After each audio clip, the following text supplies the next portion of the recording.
ECRல property வாங்க எதுக்கு crores? lakhs போதுமே. Just 4 lakhsல ECR கோவலத்துல beach resort plot. EMI 12,000 only. Stepstone presents Secret Aura. அதே பேர் அது சினிமா மாநாடுல சார் சொல்றாங்க. நீங்க அரசியல் மாநாடு. சினிமா மாநாடு பார்த்தவங்களுக்கு அப்படி இருக்கும். சினிமா செய்தியை பார்க்காதவர்கள் எதற்கு இதை சினிமா மாநாடுன்னு விமர்சனம் செய்யணும்? ஏன்னா அங்கே வந்தவங்க எல்லாமே சின்ன பசங்க, ஏதோ நடிகரை பார்க்க வந்தாங்க. இந்த சின்ன பசங்க தான் இத்தனை ஆண்டுகளும் ஓட்டு போட்டிருக்காங்க. இந்த சின்ன பசங்க தான் இத்தனை ஆண்டுகள் தமிழகத்தினுடைய தலையெழுத்தை மாற்றி அமைச்சிருக்கிறாங்க. புரியுதுங்களா? அந்த சின்ன பசங்க என்ன பண்ண போகிறாங்கன்னு பாருங்கள். சூடானா என்ன ஆகுன்றது தெரியும். பார்த்துருப்பீங்க, ஊடகவியலாளர் திரு முக்தார் அவர்களும் நடிகரும் அரசியல்வாதியுமான திரு SV சேகர் அவர்களும் ஒரு இன்டர்வியூ கொடுத்துருந்தாங்க. அதில் வந்து பார்த்திங்கன்னா திரு விஜய் அவர்கள் வந்து ரொம்ப கடுமையாக விமர்சித்தோம். நிறைய இடத்துல கிண்டல் பண்ணுற முடியும். அப்புறம் டபுள் மீனிங்கில் பேசியிருந்தாங்க. அவளை டைரெக்டாக சொல்லாமல் நிறைய டபுள் மீனிங்கில் கூட பேசியிருந்தாங்க. யார்? SV சேகர். SV சேகர் அவர்களும் பத்திரிகையாளர் திரு முக்தார் அவர்களும். பார்த்தீங்களா அந்த இன்டர்வியூவை? இல்லை, நான் பார்க்கல. SV சேகர் அவரை பற்றின கருத்துன்னு ஒன்று இருக்குது. ஒரு பிழைப்புவாதி, நக்கி பிழைக்கக்கூடியவர். உழைச்சி தான் முதலமைச்சராக வரணும்னா துரோகம் பண்ணி தான் முதலமைச்சராக ஆனவர் நீங்கள், அந்த சின்னம்மாக்கு. புரியுதுங்களா?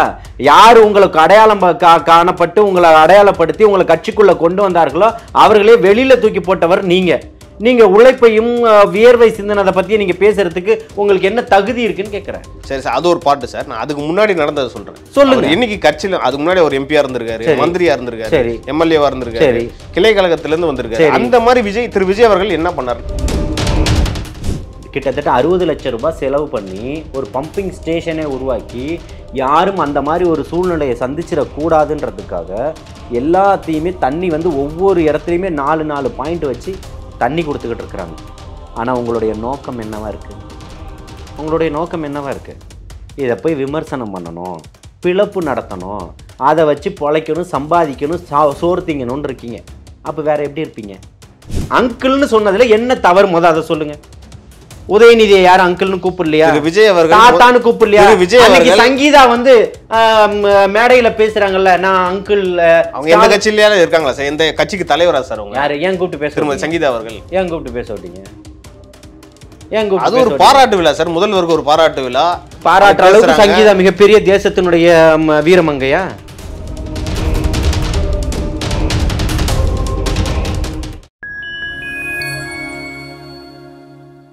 ஃபைன் டைம் மீடியா நேயர்களுக்கு வணக்கம். இன்று நம்மோடு இணைந்திருப்பவர் தாவேக ஆதரவாளர் திரு ஜலீல் அவர்கள். வாருங்கள், அவரிடம் அரசியல் சார்ந்த பல்வேறு கேள்விகளை முன்வைக்கலாம். வணக்கம் சார். வாழ்த்துக்கள். தாவேக மாநாட்டுக்கு போனீங்களா? எப்படி இருந்துச்சு? தமிழகத்தில் மிகப்பெரிய ஒரு மாற்றத்தையும் ஆட்சி மாற்றத்தையும் கொண்டு வரக்கூடியதாகவும் இந்த மக்களையும் மண்ணையும் நேசிக்கக்கூடிய ஒரு மிகப்பெரிய ஒரு தலைவனுடைய வருகையை எதிர்பார்த்து கூடிய மதுரை மக்களினுடைய அன்பும் இருக்கக்கூடிய தலைவர் தளபதி அவர்களுடைய தம்பிகளும் தங்கைகளும் கொண்ட ஆரவாரமும் அங்கு நடந்த கூட்டத்தின் பிரம்மாண்டமும் இதுவரை தமிழக அரசியல் வரலாற்றில் கண்டிடாத ஒரு மிகப்பெரிய எழுச்சியை காண வச்சது அந்த மதுரை மாநாடு. அதே பேர் அது சினிமா மாநாடுல சார் சொல்கிறாங்க. நீங்கள் அரசியல் மாநாடு. சினிமா மாநாடு பார்த்தவங்களுக்கு அப்படி இருக்கும். சினிமா செய்தியை பார்க்காதவர்கள் எதற்கு இதை சினிமா மாநாடுன்னு விமர்சனம் செய்யணும்? ஏன்னா அங்கே வந்தவங்க எல்லாமே சின்ன பசங்க, ஏதோ நடிகரை பார்க்க வந்தாங்க. இந்த சின்ன பசங்க தான் இத்தனை ஆண்டுகளும் ஓட்டு போட்டிருக்காங்க. இந்த சின்ன பசங்க தான் இத்தனை ஆண்டுகள் தமிழகத்தினுடைய தலையெழுத்தை மாற்றி அமைச்சிருக்கிறாங்க. புரியுதுங்களா? அந்த சின்ன பசங்க என்ன பண்ண போகிறாங்கன்னு பாருங்கள். சூடானா என்ன ஆகுன்றது தெரியும். பார்த்துருப்பீங்க, ஊடகவியலாளர் திரு முக்தார் அவர்களும் நடிகரும் அரசியல்வாதியுமான திரு SV சேகர் அவர்களும் ஒரு இன்டர்வியூ கொடுத்துருந்தாங்க. அதில் பார்த்தீங்கன்னா திரு விஜய் அவர்கள் ரொம்ப கடுமையாக விமர்சித்தோம். நிறைய இடத்துல கிண்டல் பண்ணுற முடியும். அப்புறம் டபுள் மீனிங்கில் பேசியிருந்தாங்க. அவளை டைரெக்டாக சொல்லாமல் நிறைய டபுள் மீனிங்கில் கூட பேசியிருந்தாங்க. யார்? SV சேகர். SV சேகர் அவர்களும் பத்திரிகையாளர் திரு முக்தார் அவர்களும். பார்த்தீங்களா அந்த இன்டர்வியூவை? இல்லை, நான் பார்க்கல. SV சேகர் அவரை பற்றின கருத்துன்னு ஒன்று இருக்குது. புரியுதுங்களா? அவர் ஒரு பிழைப்புவாதி, நக்கி பிழைக்கக்கூடியவர். புரியுதுங்களா? அவரை எந்த அரசியல் பக்கம் எடுத்துகிட்டு போவீங்க? அதிமுகன்னு எடுத்துகிட்டு போவீங்களா? பிஜேபின்னு எடுத்துகிட்டு போவீங்களா? இல்லை இன்றைக்கி திமுகன்னு எடுத்துகிட்டு போவீங்களா? இன்றைக்கி அவர் திராவிட கொள்கையை ஏற்றுக்கிட்டாரா? திராவிட அரசியலுக்குள்ளே இருக்கிறாரா? திராவிட சித்தாந்தத்தின்படி நடப்பாரா? இல்லை திராவிடத்தில் உட்கார்ந்துக்கிட்டு RSSன் கொள்கையை வார்த்தை எடுத்து விஷயங்களை இங்கே நடத்துவாரா? அப்படின்றதெல்லாம் தெரியாது. நக்கி பிழைக்கக்கூடிய தன்னுடைய ஒரு பச்சோந்தியை போல நிறத்துக்கு ஏற்ற மாதிரி வண்ணம் மாறக்கூடியவர் தான் அவர். ஒரு காவி ஆர்எஸ்எஸ்னுடைய அடையாளம், மிகப்பெரிய ஒரு அடையாளமாக திகழக்கூடியவர் தான் அந்த எஸ்வி சேகர். மிகப்பெரிய ஒரு புனிதர், மிகப்பெரிய ஒரு தியாகி எல்லாம் கிடையாது. நீ ஒரு காமெடி நடிகர் அவ்வளோதானே தவிர்த்து தமிழ்நாட்டுக்காக உங்களுடைய பங்களிப்புகள்லாம் எதுவுமே இல்லை. திரு விஜயோட பங்களிப்பு என்ன சார் இருக்கும்? நிறைய இருக்குது, ஏராளம் இருக்குது. அது இங்கே நடந்த இயற்கை சீற்றங்களாக இருக்கட்டும், மனித இனத்துக்கே இருக்கக்கூடிய பிரச்சனைகளுக்கே பிரச்சனைகளில் மக்களுடைய குரவலைகள் நெரிக்கப்படும் போது எல்லா நேரங்கள்லையுமே மக்கள் பக்கம் நின்றிருக்கிறாரு. அது ஈழப் பிரச்சனையாக இருந்தாலும் குரல் கொடுத்துருக்கிறாரு. அவருக்குன்னு ஒரு வரலாறுகள் இருக்குது. இதுக்கு வரல அதுக்கு வரலனாலும் வர வேண்டிய அத்தனை களங்களுக்கும் தளங்களுக்கும் வந்திருக்கிறாரு. எல்லா மக்கள் பிரச்சனையும் பேசியிருக்கிறாரு. தான் நடிகராக நடிப்பை விட்டு நான் வெளியில் வந்துட்டேன்னு சொன்னாலும், அரசியல் பரிமாணமாக மாறினாலும் தொண்டர்கள் அரசியல் படுத்திக்கிட்டு இருக்கிறாரு. தான் ஒரு தமிழகத்தில் அரசியல் படுத்துறாரு. நீங்க தான் சார் சொல்றீங்க, நான் தான் சொல்ல முடியும். இல்ல சார், ஆர்எஸ்எஸ் காரங்களும் பாஜக காரங்களும் திமுக காரங்களும் மட்டும் தான் சார் சொல்றாங்க. இல்ல, நான் என்ன கேட்கிறேன்னா, இவர் அரசியல் படுத்துறாருன்னு சொல்லி ஆர்எஸ்எஸ் பிஜேபியும் திமுகவும் வந்து சொல்ல போதா? நான் தான் சொல்லணும். அவர் அரசியல் படுத்தவே சொல்ல முடியும். என்ன அரசியல் படுத்தல அதை சொல்லுங்க. என்ன அரசியல் படுத்தல சார்? அது எங்க சார் வந்து வெளியில வந்து பேசுறாரு? கடைசியா மாநாட்டுல பேசினாரு, முடிஞ்சு ஒரு வாரத்துக்கு மேல ஆகுது. இன்னைக்கு வரைக்கும் அவர் வெளியில எங்க இருக்காருன்னு தெரியல. சரி, என்னைக்கு அவர் பிரஸ் கூட மீட் பண்ணிருக்கலாம். அவர் வெறும் ஒரு அறிக்கை விடுறாரு, ட்வீட் போடுறாரு, அதோட நிப்பாட்டிக்கிறாரு. ஒரு தலைவர் பண்ணலன்றதை தாண்டி வேற என்ன குறை இருக்கு சொல்லுங்க? பிரஸ்ஸை மீட் பண்ணணுன்ற எந்த கட்டாயமும் இருக்கா? இல்லையே. எல்லா கேள்விகளுக்கும் அறிக்கையின் வாயிலாகவும் மாநாடு வாயிலாகவும் கண்டன ஆர்ப்பாட்டங்கள் மூலமாகவும் பொதுச் செயலாளர் மூலியமாகவும் தேர்தல் பொதுச் செயலாளர் வீக வகுப்பாளர் அண்ணன் ஆதவர்ஜுனா அவர்கள் மூலியமாகவும் தொடர்ச்சியாக தன்னுடைய கருத்துக்களை சொல்லிக்கிட்டு இருக்கிறாரு, பேசிக்கிட்டு இருக்கிறாரு. உங்களுக்கு வேற என்ன கேள்விகள் இருக்கு? இல்ல சார், ஒரு ஆஃப்லைன்லயே இருந்தா போதுமா? இல்ல, நான் என்ன கேட்கிறேன், எதிர்கட்சி தலைவர் என்ன சொல்றாருன்னா, ஒரு உழைப்பே இல்லாம ஒரு முதலமைச்சர் அவரது ஒரு பெரிய ஊழல்ன்றாருல. யாரு? எதிர்கட்சி தலைவர் திரு எடப்பாடி உழைச்சு ஓடா தேஞ்சு வந்துட்டாரா? இல்ல சார், அவரும் கீழே சின்னம்மா காலடியில உளுந்து தானே வந்தீங்க சார். அது வேற சார். அவர் வந்து அரசியல் ஆரம்பத்துல சொல்றேன். நான் கேட்டது என்னன்னா, நீங்க உள்வாங்கி எனக்கு பதில் சொல்லணும். உங்க கேள்விகள் அத்தனைக்கும் பதில் சொல்ல நான் தயாரா இருக்கேன். புரியுதுங்களா? உழைச்சுதான் முதலமைச்சரா வரணும்னா துரோகம் பண்ணி தான் முதலமைச்சரா ஆனவர் நீங்க, அந்த சின்னம்மாக்கு. புரியுதுங்களா? யார் உங்களுக்கு அடையாளம் காணப்பட்டு உங்களை அடையாளப்படுத்தி உங்களை கட்சிக்குள்ள கொண்டு வந்தார்களோ அவர்களே வெளியில தூக்கி போட்டவர் நீங்க. நீங்க உழைப்பையும் வியர்வை சிந்தனதை பத்தி நீங்க பேசுறதுக்கு உங்களுக்கு என்ன தகுதி இருக்குன்னு கேட்கிறேன். சரி சார், அது ஒரு பாட்டு சார். நான் அதுக்கு முன்னாடி நடந்ததை சொல்றேன். சொல்லுங்க. இன்னைக்கு கட்சியில அதுக்கு முன்னாடி ஒரு எம்பியா இருந்திருக்காரு, மந்திரியா இருந்திருக்காரு, எம்எல்ஏவா இருந்திருக்காரு, கிளை கழகத்துல இருந்து வந்திருக்காரு. அந்த மாதிரி திரு விஜய் அவர்கள் என்ன பண்ணாரு? என்ன திருப்பியும் போய் எல்கேஜி ப்ரீகேஜி? நான் என்ன கேட்கிறேன்னா, இன்னைக்கு ஏன் நீங்கள் இப்போ 30 மார்க்கு தான் போன தேர்வில் எடுத்தீங்க, இந்த தேர்வில் ஏன் 90 மார்க் எடுத்தீங்கன்னு கேட்க போறீங்களா? ஏங்க, இன்னைக்கு எல்லாத்துக்குமான தேவைகள் இருக்கு. நீங்கள் என்ன சொல்றீங்கன்னா, நீங்கள் கொள்ளையடிக்கிறதுக்கும் மக்களை ஏமாத்துறதுக்கும் இப்போ வரக்கூடாதுன்னு சொல்றீங்களா? மக்கள் போட்டு தேர்ந்தெடுத்துட்டா உங்களுக்கு என்ன பிரச்சனை? மக்கள் தேர்தல் தானே. நியமன அரசியல் இங்கே நடக்குதா? கலைஞர் வீட்டில் நடக்கிற மாதிரி நடக்குதா? அப்பா, பையன், மகன், பேரன்னு அப்படிதான் வரணும்னு நினைக்கிறீங்களா? இப்போ இவர் போய் ஏதாவது ஒரு கட்சியில போய் கிளை கழகத்துல சேரணும்ன்றீங்களா? அப்படி சேர சொல்ல சார். அட்லீஸ்ட் கீழ இந்த கிரவுண்ட்ல இருந்து ஒர்க் பண்ணலாமேன்றதான். அதெல்லாம் ஒர்க் எல்லாம் பண்ணிக்கிட்டு தான் இருக்கிறாரு. 30 ஆண்டுகளா மக்கள் இயக்கமா நடத்திக்கிட்டு தான் இருக்கிறாரு. ரசிகர் மன்றங்கள்லாம் நடத்திக்கிட்டு தான் இருக்கிறாரு.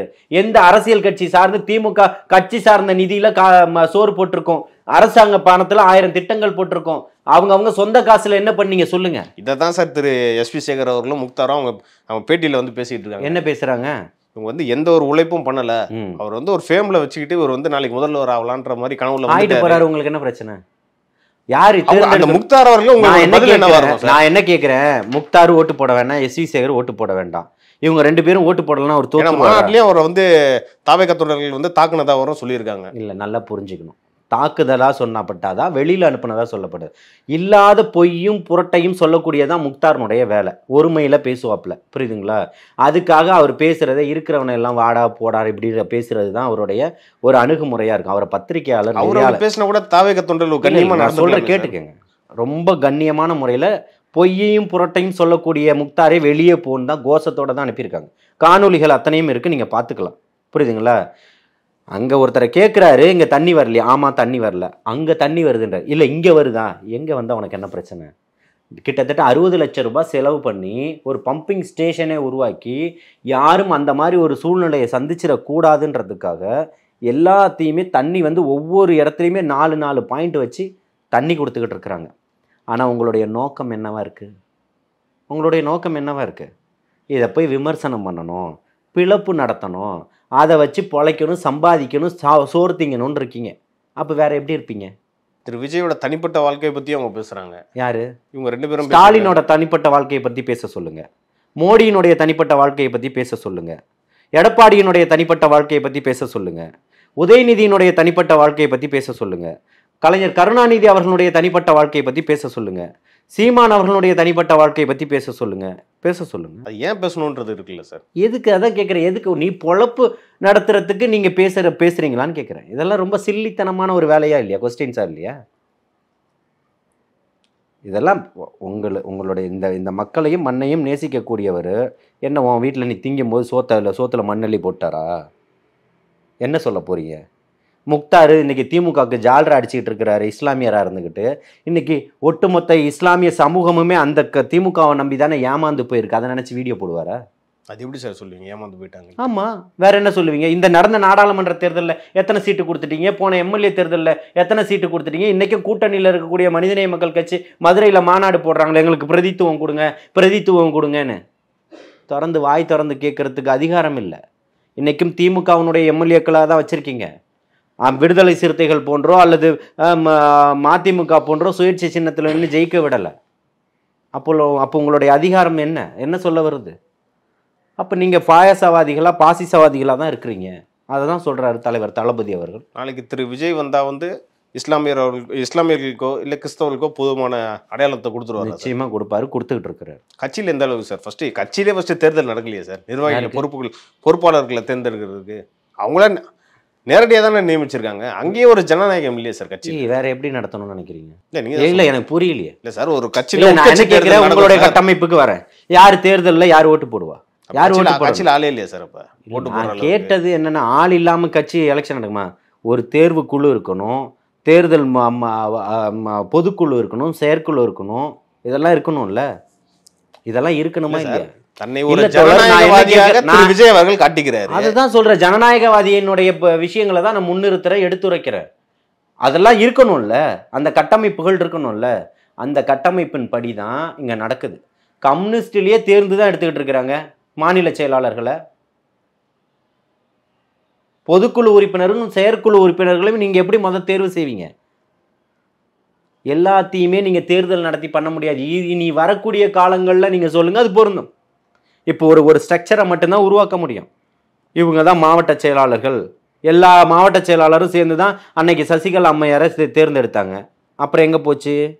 சரி, கட்சியில் ஒருங்கிணைப்பாளராகவும் அரசியலில் துணை முதல்வராகவும் இருந்தார் ஓபிஎஸ். கட்சியில் ஒரு பொறுப்பு வாங்குறதுக்கே லட்சக்கணக்கில் காசு கேட்கறதாவும் ஒரு குற்றச்சாட்டு. கொடுத்தவன் யார்? ஒருத்தனை காட்டுங்க. சும்மா வாய்க்கு வந்ததெல்லாம் பேசுறாங்க. ஸ்லீப்பர் செல்லுன்றீங்களா சார்? ஆதார கட்சியில் காசு கேட்கறான்ற ஒரு குற்றச்சாட்டு வைக்கிறாங்களா சார்? அவங்கள யார் சார்? அப்ப நான் சொல்ற கேளுங்க.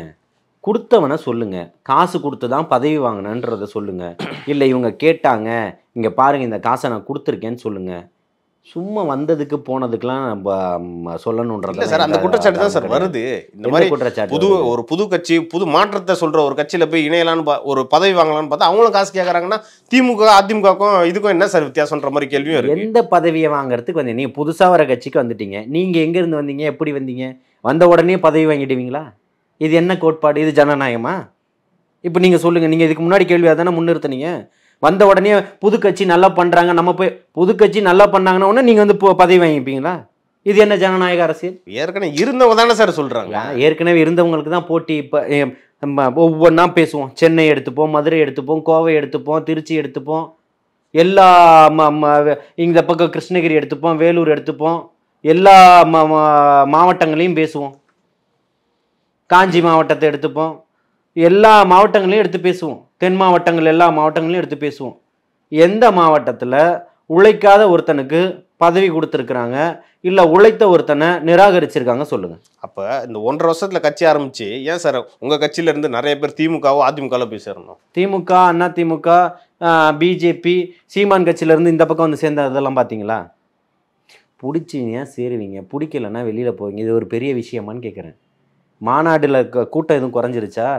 விக்கிரவாண்டி கூட்டத்தை விட இன்னும் 1 மடங்கு அதிகமாக தானே நீங்க பார்க்கப்பட்டிருக்கு. தான் சார் சொல்றீங்க 4 லட்சம் பேர் கூட வரலங்கிறாங்க சார். இருந்துட்டு போகுது, உங்களுக்கு என்ன பிரச்சனை? ஏன் பதறீங்க?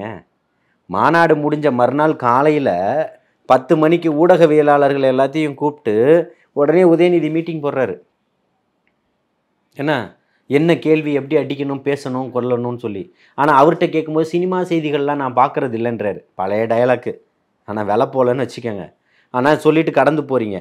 ஓகே, மக்கள் யாரும் ஏற்றுக்கலையே, அப்புறம் எதுக்கு இந்த பரபரப்பு உங்களுக்கு?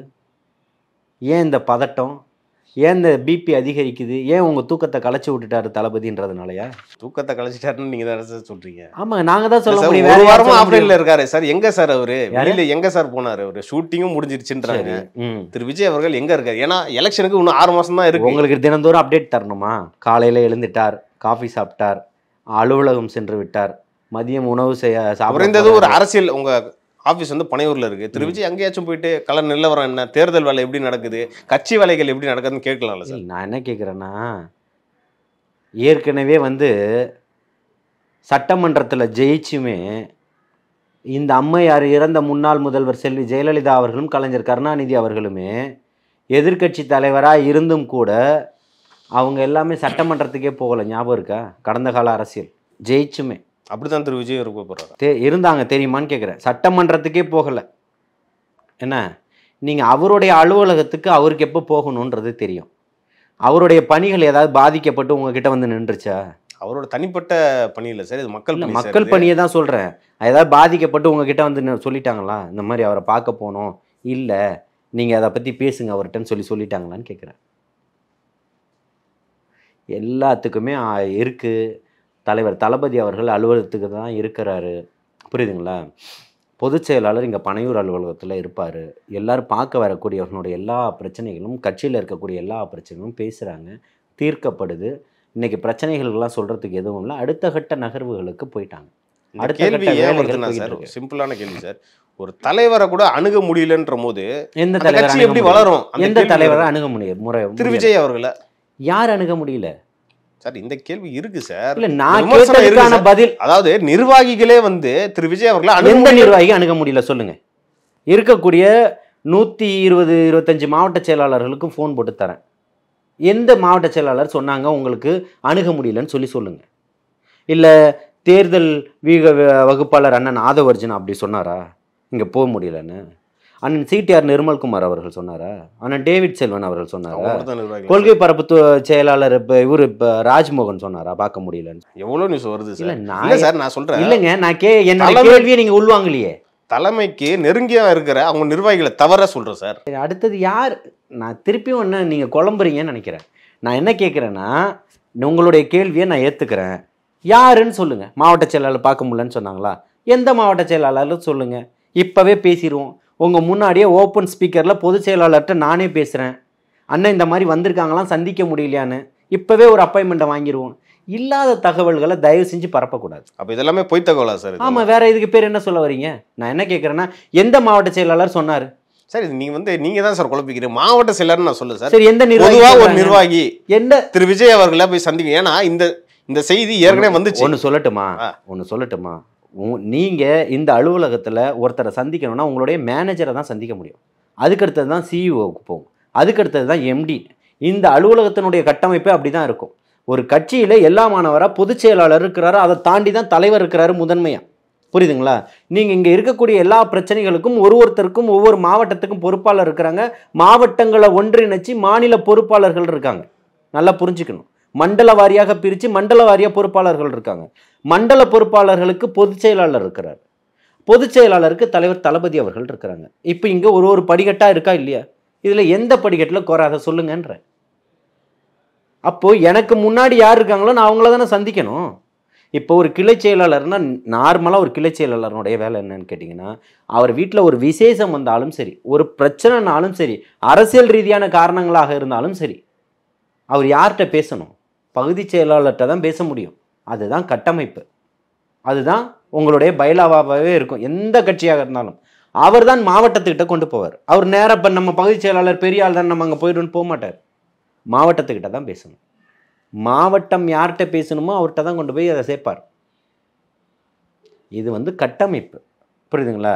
அதை விட்டுட்டு நிர்வாகிகள் பார்க்க முடியல, நிர்வாகிகள் பாப்பா என்ன தேவை இருக்குது, என்ன பார்க்க, இல்லை நான் ஒரு பிரச்சனையை பேசணும் சொல்ல வந்திருக்கேன் முடியலன்னா நீங்கள் எப்படி நீங்கள் இங்கே வர முடியும்? முதல்ல அது ஒரு கேள்வியாக இருக்கா இல்லையா? அதனால் தயவு செஞ்சு திரும்பவும் சொல்கிறேன், நீங்கள் குழப்பிக்காதீங்க. பார்க்க வேண்டியவர்கள், பேச வேண்டியவர்கள் அத்தனை பேரும் கூட்டணி கட்சி சார்பாக வராங்க. எல்லாருமே கூட்டணி கட்சியில் கொஞ்ச நாளில் தெரியும் எல்லாருக்குமே. புரியுதுங்களா? எத்தனையோ பேர் வராங்க. நூற்றாண்டுகள் கடந்த கட்சி கூட்டணியா இருந்தாலும் சரி, அதிமுகவோட கூட்டணியில் இருக்கவங்களாலும் சரி, திரு விஜய் அவர்களை விமர்சிக்க தான் செய்யறாங்களே தவிர நாங்க நாளைக்கு தாவேகா பக்கம் போகலாம் அப்படின்ற மாதிரி யாருமே சொல்லலையே. ராகுல் காந்தி விமர்சனம் செய்ய சொல்லுங்க. ஏன் சார் அவங்க வந்து ஒரு 70 சீட்டு பேரம் பேசுறான்ற செய்தி வந்துச்சு. 70ஓ 100ஓ 20ஓ புரியுதுங்களா? நான் என்ன கேட்குறேன்னா, இந்த பக்கம் அண்ணன் செல்வ பெருந்தகை 20 சீட்டை வாங்கிட்டு அங்கே முட்டு கொடுத்துட்டு உட்காந்துட்டு இருக்கிறாருல்ல. கூட்டணி கட்சி யாருக்கு? கூட்டணி கட்சினா எதை பேசுவீங்களா? கூட்டணி கட்சினா அண்ணன் சண்முகம் பேசுகிறாரு கம்யூனிஸ்ட். நீங்கள் கூட்டணி கட்சியாக இருக்கிறதுனால 95.5 விழுக்காடு எல்லாத்தையுமே பண்ணிட்டோம். இன்னும் 1.5% தான் இவ்வளோ பிரச்சனை இருக்கான்னு அவர் தான் கேட்குறாரு. அண்ணன் திருமாவளவன் கடந்த காலங்களில் பேசியிருக்கிறாரு, 234 தொகுதிகளிலையும் நாங்கள் உழைப்போம், எல்லா இடத்துலையும் கொண்டு போய் சேர்ப்போம், விடுதலை சிறுத்தைகள் பேசணும், ஆனால் எங்களுக்கு கொடுக்குற 10 சீட்டில் நாங்கள் எத்தனை ஜெயிக்கிறோமோ அதை ஜெயிப்போம், எங்களுக்கு ஒரு அமைச்சர் பதவி. சரி சார், அவங்க பேச்சுக்கே நான் வரேன். விக்கிரவாண்டி மாநாட்டில் வந்து திரு விஜய் அவர்கள் என்ன சொன்னார்? கூட்டணி கட்சிகளுக்கும் சம பங்கு கொடுக்கப்படும். ஆட்சியில் சம பங்குன்னு சொன்னாரா? ஆட்சியில் பங்குன்னாரு. ஆட்சியில் பங்கு. சரிங்க சார், உங்க ஆட்சியில் பங்குனே வச்சுக்கோங்க. அப்படி சொல்லி ஒரு கூட்டணி கட்சியும் வரலையா சார்? கூட்டணிக்கு வரலன்னு உங்களுக்கு யார் சொன்னா? சரி, வந்துச்சு, நீங்க ப்ரூவ் பண்ணுங்க. யாருக்கு? நீங்க தான் சொல்லணும். ஏங்க இப்போ பண்ணணுன்ற அவசியம் என்னங்க இருக்கு? தேர்தலுக்கு நாட்கள் இருக்கு, வரும்போது அப்போ பாருங்க வியப்போட எத்தனை கட்சிகள் வரப்போறாங்க, எந்த கட்சி கூட்டணியில இருந்து நொறுங்கி இருக்குன்றதெல்லாம் தெரியும்.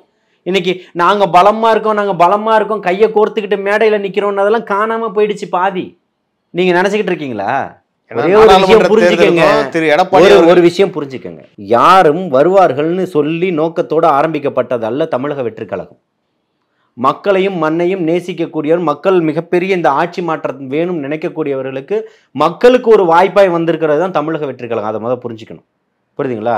அரசியல் கட்சிகளுக்கு ஒரு மாற்றா இருந்தாலும் மக்களுக்கு ஒரு கடைசி வாய்ப்பாக தான் இந்த இது வந்து நிற்குது. இன்னும் திமுக போன்ற இந்த பாசிசவாதிகளுடைய கள்ள கூட்டணிய ஆட்சியில் இதெல்லாம் போய் நின்றுச்சுன்னா இன்னைக்கு நாட்டையும் காப்பாற்ற முடியாது, மக்களையும் காப்பாற்ற முடியாது, யாரையும் காப்பாற்ற முடியாது. அது என்ன சார், அது வந்து எப்பவுமே கள்ள கூட்டணின்னு ஒரு வார்த்தை திரு விஜய் அவர்கள் சொல்றாரு. திமுகவும் பாஜகவும் கள்ள கூட்டணி. ஆமா, அது என்ன சார் பொத்தாம்புக்கா பேசிட்டு போற மாதிரில சார்? ஒரு தலைவர் அப்படி பேசலாமா சார்? தலைவர் தான் பேச முடியும். அது ப்ரூவ் பண்ணலாம்ல. என்ன அங்க எந்த வகையில அவங்க கள்ள கூட்டணி இல்லன்னு சொல்லட்டும், ப்ரூவ் பண்றதுக்கு தயாரா இருக்கும். அது நீங்க சொல்லுங்க சார். 1000 கோடி டாஸ்மாக் ஊழலாக இருக்கட்டும், கக்கூசு ஊழலா இருக்கட்டும், ஏன் மத்திய அரசாங்கம் வாய் திறக்கல? கேஸ் போயிட்டு தான் சார் இருக்கு. எங்க போகுது? கோர்ட்ல கேஸ் நடக்குது. கிடப்புல போய் ரொம்ப நாள் ஆச்சுங்க. அவங்க அப்பீல் போகணும் சார். கிடப்புல போய் ரொம்ப நாள் ஆச்சு. ஏன் போகல? ஏன் அப்பீல் போகல? ஏன் போகல சொல்லுங்க சார், நீங்க சொல்லுங்க. ஏங்க கள்ள கூட்டணின்னு சொன்னதுக்கு அப்புறம் ஏன் போகலன்னு கேட்டா நாங்க என்னங்க சொல்ல முடியும்? இந்த ஒரே வார்த்தையில கள்ள கூட்டணின்னு சொல்லி முடிச்சுட்டு போய். ஆமா, உங்களுக்கு எனக்கு ரகசிய உறவு இருந்தா உங்களுக்கு எனக்கு சாதகமான கேள்விகளை தான் கேட்பீங்க. திமுகவினுடைய ஆதரவாளராகவும் இல்லை பார்க்கக்கூடியவர்களுக்கு தாவேகா எதுக்கு இப்போ வந்துருச்சுன்ற ஒரு கொதிநிலையில இருக்கும் போது இந்த மாதிரி கேள்விகள் உங்களால. திமுகவும் பாஜகவும் ஒரு பேச்சுவார்த்தைக்கு வந்துட்டாங்க, அதுக்கு என்னோட சாட்சி இருக்கு, என்கிட்ட சாட்சி இருக்குன்னா ஒரு போதுமான ப்ரூஃபோட நீங்க சொல்லலாம். இல்ல 2026 மக்கள் தமிழக வெற்றி கழகம் தான் இந்த மக்களையும் மண்ணையும் ஆட்சி செய்யணும்னு முடிவு பண்ணிட்டாங்க. புரியுதுங்களா? அதற்காவினர் தான் சார் முடிவு பண்ணியிருக்காங்க. மக்கள் ஒன்றும் சொல்ல சார். யாருக்கு? மக்களும் சொல்லிட்டு தான் சார் இருக்காங்க. அவங்க எங்கேயுமே வரலையே, நாங்கள் எப்படி அவங்களுக்கு நாங்கள் ஓட்டு போடுவோம் அப்படின்ற பேச்சு மக்கள் தான் சொல்கிறாங்க. ஏங்க சிம்பிளாக ஒன்று சொல்கிறாங்க. எனக்கு ஒரு மிகப்பெரிய ஒரு தனியார் தொலைக்காட்சியில் இருந்த ஒருத்தர் தான் தனியாக வந்து ஒரு வலைதள தொலைக்காட்சியை உருவாக்குறாரு. அதை உருவாக்கி அப்போ அவர் சொன்னது, நான் ஓராண்டுக்கு முன்னாடி கொடுத்த பேட்டிகளும் இருக்குது, அவர் கொடுத்த பேட்டிகளும் இருக்குது. அவர் வந்து 6-7% வாக்குகள் வாங்குவார்னு சொன்னார். நல்லா புரிஞ்சுக்கணும். திரு விஜயகாந்த் அவர்கள் மாதிரி. அது யாரை போல நம்ம ஒப்பீடு செய்கிறதுக்கெலாம் இல்லை. 6-7% வாக்குகளோ 8% வாக்குகளோ வாங்குவார் அப்படின்ற மாதிரி ஒரு பேட்டியை கொடுத்தார். நான் அன்னைக்குமே சொன்னேன், விக்கிரவாண்டி மாநாடு முடித்தவொடனே இவர்கள்ட்ட இவ்வளோ தொண்டர்கள் இருக்காங்க, 18-20% வாக்குகள் இன்றைக்கி இருக்குது உங்களுக்குன்னு சொல்லியிருக்கேன். எப்போ? அன்னைக்கு. புரியுதுங்களா? இந்த மதுரை மாநாடு முடிந்தது பிறகு அவர் அதே நெறியாளர் இன்னைக்கு சொல்கிறாரு 20% வாக்கு தாண்டிட்டார் விஜய்ன்னு சொல்கிறார். என்னைக்கு? மதுரை மாநாடு முடிஞ்சதுக்கு பிறகு. ஏற்கனவே ஒரு தனியார் தொலைக்காட்சியில் ஒரு நெறியாளர் சொல்லிக்கிட்டு இருந்தார், அன்டெஸ்டட் அப்படின்னு சொல்லிட்டு, விஜய் அப்படின்னு சொல்லிக்கிட்டு இருந்தார். அந்த அன்டெஸ்டட் வார்த்தையை கடந்த 15 நாட்களுக்கு முன்னாடி திரும்ப வாங்கிக்கிட்டார். இல்லை, அவர் அன்டெஸ்டடாக இருந்தாலும், தேர்தலில் களத்தில் போட்டியிடாதவராக இருந்தாலும், இன்னைக்கு விஜய் அவர்கள்ட்ட இத்தனை சதவீதம் வாக்குகள் இருக்குன்றதை எங்களால் பார்க்க முடியுது அப்படின்னு காலத்திலையும் பேசியிருக்காங்க. இல்லைன்னு சொல்ல, ரெண்டத்தையுமே சேர்த்து தான் நான் பேசுகிறேன், நல்லா புரிஞ்சுக்கணும். நீங்கள் ரெண்டத்தையும் சேர்த்து தான் நான் பேசுறேன். கடந்த காலத்துல சிரஞ்சீவி அவர்கள் ஆந்திராவில் கட்சி தொடங்கும் போது இதே பேச்சு வந்துச்சு. விஜயகாந்த் அவர்களும் இருந்தது. திமுக 16 சீட்டு வாங்கிட்டு கட்சியை காணாம எல்லாம் போய் கடந்தது. விஜயகாந்த் அவர்கள் 3வது வரிசைக்கு திமுக போச்சு. அதையும் பேசுங்களேன். அதையும் பேச முடியல உங்களால. விஜயகாந்த் அவர்கள் ஆட்சிக்கு வரும்போது, எதிர்கட்சி தலைவராக வரும்போது திமுக எந்த இடத்துக்கு போச்சு? 3. அதையும் பேசுங்க. அதையும் பேச மாட்டீங்க. இதுல என்ன உங்களுக்கு உள்ளடின்னு கேட்குறேன். அதிமுக ஆட்சி அமைச்சது, சரி, இந்த முறை அதிமுக ஆட்சி அமைச்சிட்டு போகுது. உங்களுடைய பார்வைக்கு விஜயகாந்த் எந்த இடத்துக்கு வந்தாரு? 2வது இடத்துக்கு வந்தார்ல, எதிர்கட்சி தலைவரானார்ல, அதே மாதிரி ஆவாரு. அதுக்கும் இந்த நேரத்துல அரசியல் சூழல் வேற சார். ஏங்க, இந்த நேரத்துல அரசியல் சூழ்நிலை வேற. சொல்லுங்க. இல்ல சார், என்ன அரசியல் சூழல் மாறிடுச்சுன்னு நீங்க சொல்லுங்க. நீங்க சொல்லுங்க, என்ன மாறல? திமுகவுக்கு எதிராக. ஏங்க, ஒட்டுமொத்த தொழிலாளர்களும் மக்களும் திமுகவுக்கு எதிராக தாங்க இருக்காங்க. சிறுபான்மை மக்களும் ஒட்டுமொத்தமா ஏமாந்து போய் தான் நின்றுகிட்டு இருக்கான். அவன் இன்னைக்கு முழிச்சுக்கிட்டான். அதுதான் இங்க பிரச்சனையே. நீங்க ஒரு கட்டி காப்பாத்தி வச்சிருந்தீங்கல்ல, சிறுபான்மையினருடைய ஓட்டு 18% நம்ம கிட்ட இருக்குன்னு, அந்த கோட்டையில ஓட்ட விழுந்துருச்சுன்னு அதே தனியார் தொலைக்காட்சியின் உடைய ஊடகவியலாளர் பேசுறாரு. அங்கீகரிக்கப்பட்டவர், புரியுதுங்களா? அவர் சொல்லக்கூடியது அத்தனையும் வேத வாக்குன்னு நான் சொல்லல, இப்பவும் சொல்றேன். அவர் சொல்லக்கூடிய கணிப்புகள் இன்னும் குறைவாக தான் இருக்கு. மக்களுடைய கணிப்புகள் அதிகமாக. அதே பத்திரிகையாளர்கள் நிறைய பேர், முன்னணி பத்திரிகையாளர் கூட இப்ப நடக்கக்கூடிய டிஎம்கே கவர்மெண்ட்ல பெரிய ஆன்டி இன்கம்பன்சி இல்ல, அவங்க அடுத்த வாட்டியும் ஆட்சிக்கு அமைக்கலான்ற ஒரு விஷயமும் சொல்லிட்டு தானே சார். யாரு அந்த தேரடி குமாரா? அவர் மூத்த பத்திரிகையாளரா, விமர்சகரா? எத்தனை ஆண்டுகள் அரசியல் பேசிட்டு இருக்கிறாரு? எந்த போராட்ட காலத்தில் நின்றுருக்கிறாரு? மக்களுக்காக என்ன பிரச்சனைகளை பேசியிருக்கிறாரு? இல்லை, யார் சொல்லுங்களேன். நான் ஒரு 10 பேர் சொல்லுங்க. 10 பேர் கேட்குறேன். நான் களத்தில் நின்றுருக்கேன், ஆதாரம் இருக்குது, என் மீது வழக்கு போடப்பட்டிருக்காங்க, பல முறை கைதாக இருக்கேன், வெளியில் வந்திருக்கிறேன், மக்கள் பிரச்சனையை பேசியிருக்கிறேன். நான் சொல்கிறேன். சும்மா இந்த இதெல்லாம் பேசிக்கிட்டு உருட்டெல்லாம் உருட்டாதீங்க தயவு செஞ்சு. திமுக தான் ஜெயிக்க போதா? வீட்டில் போய் படுத்துக்கங்க. ஏன் ஓடுறீங்க? ஓரணியில் தமிழ்நாடு ஏன் ஓடுறீங்க? ஏன் ஓடுறீங்க? நீங்கள் தானே ஜெயிக்க போறீங்க. திமுகவுக்கு நல்ல பேர் இருக்கு. விஜய் ஜெயிக்க மாட்டாரு. இதை விட பிரம்மாண்ட கூட்டத்தெல்லாம் இவர் பார்த்து காட்டிட்டாரு. யாரு? சிரஞ்சீவி காட்டிட்டாரு, விஜயசாந்தி காட்டிட்டாங்க. இங்க யார சொல்றீங்க? அண்ணன் விஜயகாந்த் காட்டிட்டாரு. வேற யார சொல்ல போறீங்க? கருணாசை சொல்ல போறீங்களா காட்டிட்டாருன்னு? சரத்குமாரை சொல்ல போறீங்களா? என்ன சொல்ல வரீங்க? காட்டிட்டாருன்னு சொல்லுங்க. சரத்குமாருக்கு எல்லாம் ஒரு ஆளு சார். திரு சரத்குமார் அவர்கள் கூட விட்டுருங்க. ஏன் அவர் அரசியல் கட்சி ஆரம்பிச்சு கடைசியில் காங்கிரஸ்ல இணைஞ்ச வரலாறுலாம் நீங்க உங்களுக்கு தெரிஞ்சதுதான். இங்க நான் திரும்பவும் சொல்றேன், வரலாறுகள் மாற்றி அமைக்கப்படுது. சிரஞ்சீவிக்கு கூடின கூட்டத்துக்கு அவர் சீட்டு வாங்கலையா? எத்தனை சதவீதம் ஓட்டு வாங்கினாரு அதை சொல்லுங்க. அதை ஏன் சொல்ல மாட்டீங்க? பின்னாடி காலத்துல காங்கிரஸுக்கு போனாருன்னு பேசப்படக்கூடிய நெறியாளர் நீங்க. அந்த தேர்தலில் எத்தனை சதவீதம் வாக்குகள் வாங்கினாரு, எத்தனை சீட்டு எடுத்தாரு, அதை பேசுங்க. அதை ஏன் பேச மாட்டீங்க? 54 ஆண்டுகள் கட்சி அதிமுக என்ன பண்ணுது? விஜய் எங்க கூட கூட்டணிக்கு வந்துடணும். ஏன் வரணும்? ஏன் வரணும்? மீண்டும் நீங்க அராஜகம் பண்றதுக்கும் மக்களையும் மண்ணையும் பாதிக்கக்கூடிய செயல்களுக்கு பிஜேபிக்கு ஆதரவா போறதுக்கா? நேரடியாகவும் மறைமுகமாகவும் பிஜேபி கூட்டணியில இல்ல, பிஜேபிக்கு இந்த பாசிச அரசாங்கத்துக்கு நாங்க ஆதரவாளர்கள் இல்லைன்னு சொல்லி பேசுறாங்க. இங்க உங்களை அங்கிள்னு சொன்ன உடனே ஒட்டுமொத்த பிஜேபி காரங்களும் பொங்கி எழுறீங்க. இதை விட என்ன கள்ள கூட்டணிக்கு ஆதாரம் கேட்டுட்டு இருக்கீங்க இவ்வளவு நேரம்? அவர் ஒரு முதல்வர் சார். யாரு அவர்? வெறும் அங்கிள்னு சொன்னதுக்காக மட்டும் பிஜேபி காரங்க இதுக்கு முன்னாடி முதல்வரா தெரியலையா உங்களுக்கு? பல விஷயங்கள் அடிக்கும் போது, இறங்கி அடிக்கும் போது அவங்க அங்கிள்ன்ற ஒரு வார்த்தைக்காக என்ன தவறான வார்த்தை? என்ன தவறான வார்த்தை சொல்லுங்க. அங்கிள்ன்றது தவறான வார்த்தைன்னு ஒரே கோடிட்டு காட்டிடுங்க. நான் இனிமே எந்த டிபேட்லயும் கலந்துக்கல, எந்திரிச்சு போயிடுறேன். எப்படி அது நல்ல வார்த்தைன்றதை நீங்க சொல்லுங்க சார். எந்த வகையில் அது நல்ல வார்த்தை? உங்களுக்கு கல்யாணம் குழந்தை இருக்கா? சரி, இப்போ நீங்க என் வீட்டுக்கு வரீங்க, என் பையன் உங்களை எப்படி கூப்பிடுவான்? தனிப்பட்ட சந்திப்பு சார். இருங்க, 4 செவுத்துக்குள்ள இருங்க, பேசுறதுக்கும் நான் மாநாட்டுல பேசுறதுக்கும் வித்தியாசம் என்ன இருக்கு. பேசுனா என்ன தப்புன்னு கேட்கிறேன். ஆட்சியிலும் அதிகாரத்திலும் பங்கு தருவேன்னு சொன்ன ஒரே தலைவன் அண்ணன் தளபதி மட்டும்தான். அண்ணன் திருமாண்ணன் சொல்றாரு ரூமுக்குள்ள பேசணும். ஏன் ரூமுக்குள்ள பேசணும்? வெளிப்படையாவே இருக்க மாட்டீங்களா? எப்ப வெளிப்படையா பேச போறீங்க? மக்களை இன்னும் ஏமாத்திக்கிட்டே தான் இருப்பீங்களா? உங்களுடைய சுயநல அரசியலுக்காக அத்தனையுமே ஏத்துக்கிட்டு தான் போகணுமான்னு கேட்கிறேன். எங்க சார் சுயநலம் இதுல? ஆமா, இதுக்கு பேர் சுயநலம் தான். என்ன இதுல என்ன பொதுநலம்? அங்கிள்னு சொன்னதுல என்ன தவறு? அதை சொல்லுங்க. உதயநிதியை யாரும் அங்கிள்னு கூப்பிடலையா? விஜய் அவர்கள் தாத்தான்னு கூப்பிடலையா? விஜய் அவர்கள் சங்கீதா மேடையில பேசுறாங்கல்ல, நான் அங்கிள். அவங்க எந்த கட்சியில இருக்காங்களா சார்? எந்த கட்சிக்கு தலைவரா சார் அவங்க? யாரு? ஏன் கூப்பிட்டு பேச? திருமதி சங்கீதா அவர்கள் ஏன் கூப்பிட்டு பேச விட்டீங்க? அது ஒரு பாராட்டு விழா சார். முதல்வருக்கு ஒரு பாராட்டு விழா. பாராட்டுற அளவுக்கு சங்கீதா மிகப்பெரிய தேசத்தினுடைய வீரமங்கையா? இந்த மாநிலத்தினுடைய எழுச்சிக்காகவும் புரட்சிக்காகவும் பாடுபட்டவரா? இந்த மக்களை மிகப்பெரிய ஒரு அநியாயத்திலிருந்து மீட்டெடுத்தவரா? திரு விஜய் அவர்களை இன்னைக்கு புகழ்றவங்க எல்லாம் நீங்க சொல்ற மாதிரி ஆளுங்களா சார்? ஆமா ஆமா, களத்துல இறங்கி வேலை செஞ்சவங்க. நான் களத்துல இறங்கி வேலை செஞ்சிருக்கேன். 25 ஆண்டுகள் வேலை செஞ்சிருக்கேன். சாட்சிகள் இருக்கு, ஆதாரங்கள் இருக்கு. வேற இன்னும் யார சொல்ல வரீங்க? அண்ணன் ஆதவ் அவர்களை சொல்ல வரீங்களா? ஏகப்பட்ட ஆதாரங்கள் இருக்கு. அண்ணன் சிடிஆரை சொல்றீங்களா? கட்சி வேறு கட்சிகள்ல இருந்தாலும் நிறைய ஆதாரங்கள் இருக்கு. தம்பி லயலா மணியை சொல்ல வரீங்களா? என்னோட களத்துல இருந்து 2017க்கு அப்புறம் சரிசமமா சமூக செயற்பாட்டாளர் கூட்டணியாக இருந்து ஒன்னா பயணம் செஞ்சவங்க நாங்க. யார சொல்ல வரீங்க? அண்ணன் பொதுச் செயலாளரை சொல்ல வரீங்களா? யார சொல்லுங்க, ஒருத்தரை சொல்லுங்க, நான் சொல்றேன்றேன். ஒவ்வொரு மாவட்ட செயலாளரையும் எடுத்துக்கங்க. அவங்க எல்லாம் யாரு எந்த தனிப்பட்ட முறையில் எந்த இதுவும் சொல்லலைன்னு. கல்விக்காக எத்தனை ஆண்டுகளாக நிதி கொடுத்துக்கிட்டு இருக்கிறாங்க. பிள்ளைகளுக்கு எத்தனை உதவிகள் செஞ்சுக்கிட்டு இருக்கிறாங்க.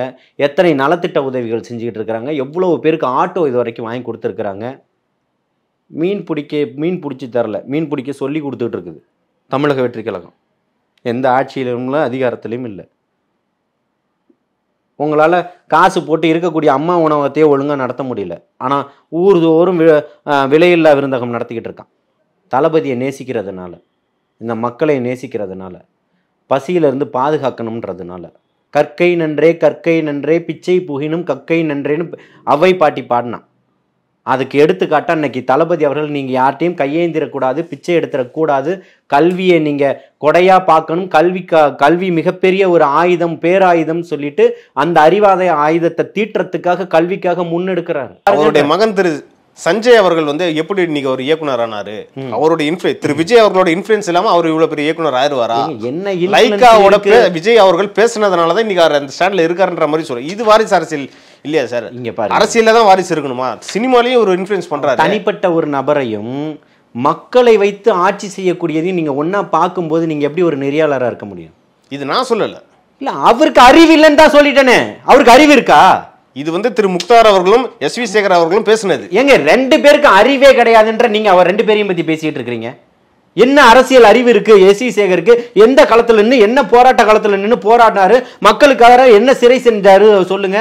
தன்னுடைய தெருக்கு தன்னுடைய அப்பா பேரை வைக்கணும்னு முதல்வர்கிட்ட ஒரு கடிதம், உடனே அப்பா பேரை வச்சுட்டாரு. திரு விஜய் அவர்கள் எத்தனை சிறை சார் இருக்கு? யாருக்கு? திரு விஜய் மக்களுக்காக இன்னைக்கு நிக்கிறாரு, மாற்றம் வேணும்னு சொல்லிட்டு. நீங்க தானே அரசியல்வாதியா எம்எல்ஏவா இருந்தவர், அவர் இல்ல. அதுக்கப்புறம் நீங்க ஏன் வீட்டில் போய் தூங்கிக்கிட்டு இருக்கிறீங்க? ஜெயலலிதா இருக்கும்போது அவர்களுக்கு ஆதரவு, அப்புறம் பிஜேபி, அப்புறம் சின்னம்மா, அப்புறம் வெளியில வந்தாரு. இன்னைக்கு திருப்பியும் பிஜேபியை பத்தி பேசியிருந்தாரு. இப்போ இன்னைக்கு திமுகவுக்கு ஆதரவாளர். எப்படி? இங்க பாருங்க, தகுதியான ஒருத்தர் யாராவது ஏதாவது சொல்றாருன்னு சொல்லுங்க. திமுக இருக்க கூட்டணியில் இருக்கக்கூடிய கட்சிகள் பேசக்கூடியதை பேசுங்க, இருக்கக்கூடிய கம்யூனிஸ்டுகளை பேசுங்க, காங்கிரஸை பேசுங்க, விடுதலை சிறுத்தைகளை பேசுங்க. இந்த மாதிரி அட்ரஸ் இல்லாதவர்களை பேசி நேரத்தை வீணடிக்காதீங்க. என்னுடைய கருத்து. இன்னைக்கு நம்ம தாவேக்கால நடக்கக்கூடிய அரசியல் பற்றி நம்ம நிறைய டிஸ்கஸ் பண்ணோம். இது குறித்து அடுத்தடுத்த நிகழ்ச்சிகளிலும் நம்ம நிறைய பேசலாம் சார். நன்றி சார். வாழ்த்துக்கள்.